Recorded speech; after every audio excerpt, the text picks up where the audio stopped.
And welcome back to the channel. Today I'm going to be doing a repair to the air conditioning system on this Toyota D4D 2.2 diesel. So let's just get started and secure the bonnet. So the reason I'm doing a repair on it is the air conditioning compressor. This device here is extremely noisy and the air conditioning has stopped working. So this vehicle came to me with non-functioning air conditioning. We carried out an air conditioning service on it and the air conditioning started to work. However, after 24 hours of driving, there became a loud noise from the air conditioning compressor. And from reading up on this, what can happen is on the condenser there's a receiver dryer, and the receiver dryer can break up and the parts go flying around the air conditioning system and end up in the compressor, causing the internals of the compressor to self-destruct. So replacing the compressor without the condenser isn't going to be a good enough repair.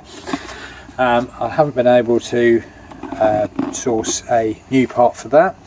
The retail price for a compressor for this car is £700, and I managed to get this very reasonably priced used compressor. It also has a warranty on it, so I'm quite happy to do that. It's not a particularly bad job to replace the compressor, but more complicated with having to do the condenser. There's just 4 bolts securing it to the body of the car, a belt to take off, electrical connector and the 2 pipes. So not a massive job and it's reasonably accessible, so I'm happy to run the risk on that compressor. I've checked it is the correct part number, and I've offered the condenser up to the one that's in there, which looks like it's in better days, so I'm quite happy to run with that. So first thing we're going to need to do is remove the front grille. So it looks like we've got a fixing here.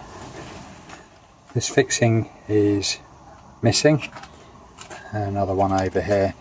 You simply remove the centre of these clips and then they'll lift out, and then the grille looks like it just slides out from the bumper.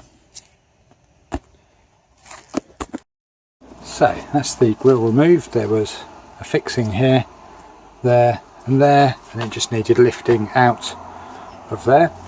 So with the compressor we have, with the condenser we have 4 mounting points and 2 pipes and a fitting to swap over. So I'm pretty sure I should be able to access them without removing the bumper, but removing the bumper might make it a little bit easier. At this point I'd just like to make it clear I have had the system degassed. I work within the trade and took the vehicle in, they've degassed the system, and so there's no gas in there. Well, there was only 30 grams in there actually. That's been removed, and so there's nothing in. Once this repair has been completed, I'll be taking it back in to have the system regassed and checked for leaks. So I've got the condenser out without removing the front bumper. As you can see all the sort of pipes disconnected there. Had to remove the latching mechanism and this part, and just the horn bracket, just to get enough room to get past the past all of these items. Have been able to access the bolts through the grille there and there. So yeah, seemed relatively simple to do this bit. So refitting is the reverse of removal, so just gonna get that popped in now. So the condenser's all in. As you can see, I managed to get that in without having to remove the front bumper. Just managed to access some of these bolts through the grill there, so easy enough. Next thing we've got to do is remove the compressor, and we'll be removing that from underneath, and also got to remove the drive belt. So I've got the new compressor installed, and just putting some oil into it.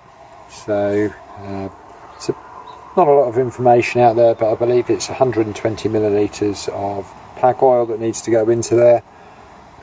What we really should be doing is measuring the oil that came out of the old compressor, but this is the old compressor and there was no oil in it at all, which is probably why it failed. So like I said, just been using a tube just to put some oil into it. To get it into its location, you have to rotate it around, and so obviously I didn't want to put the oil in first, because it would have just poured out as I was slotting it in.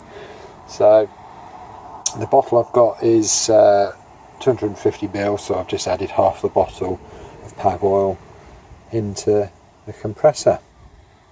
So just got to put everything back, put the hoses back on, electrical connectors back on down there, and then refit it all. So it's all back together. New compressor is fitted down there, and just got to take the vehicle to a workshop now to get the air conditioning system regassed. So it's a couple of days later. I've taken the vehicle to a workshop and had the air conditioning regassed, and now I can confirm the air conditioning is working. Got no further noises from the drive belt area, so that is all resolved as well. And yeah, nice to have air conditioning back. This is the old compressor, and if I spin this, you'll be able to hear quite how bad it was.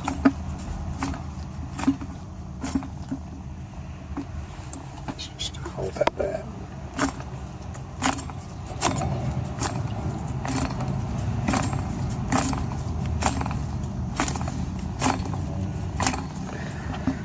And as I said earlier, there was no oil in here, so I'm assuming it's either because of lack of servicing. I'd recommend everyone gets their air conditioning serviced regularly to prevent this type of problem from happening. This vehicle came to me without the air conditioning working, and what I didn't realise at the time, the red flag should have been that this panel here was completely missing. So with the power of hindsight, it probably means that somebody had had a go at gassing up the air conditioning, probably thrown this panel away. I managed to source that from eBay quite inexpensively, and yeah, that's probably the reason why the air conditioning wasn't working. Either the condenser had failed, the receiver dryer had dried out, and then bits had just gone flying around the system and destroyed the compressor. There were no noises from the compressor when I bought the car, so there was no clue. It's only when we gassed it up that this came apparent. So like I said, recommend you get your air conditioning serviced regularly. And just to go over the tools that I've used for doing this operation, we've got 10mm bolts for removing the pipes on the condenser. You'll obviously need some trim clip tools to remove these, and the under tray again, 10mm bolts and trim clip removal tools. You'll need a 22mm spanner to remove the belt that runs the compressor. You will need a 12mm socket to remove the compressor itself, and 10mm for the pipes going onto it, and 14mm socket for the power steering pump.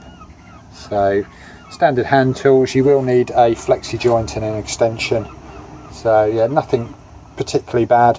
Probably could do this on the floor without a jack stand. The difficulty is getting the belt on and off.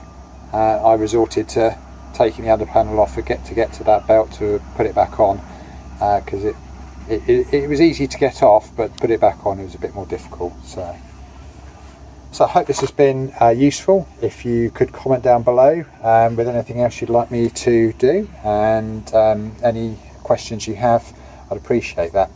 Thanks for watching.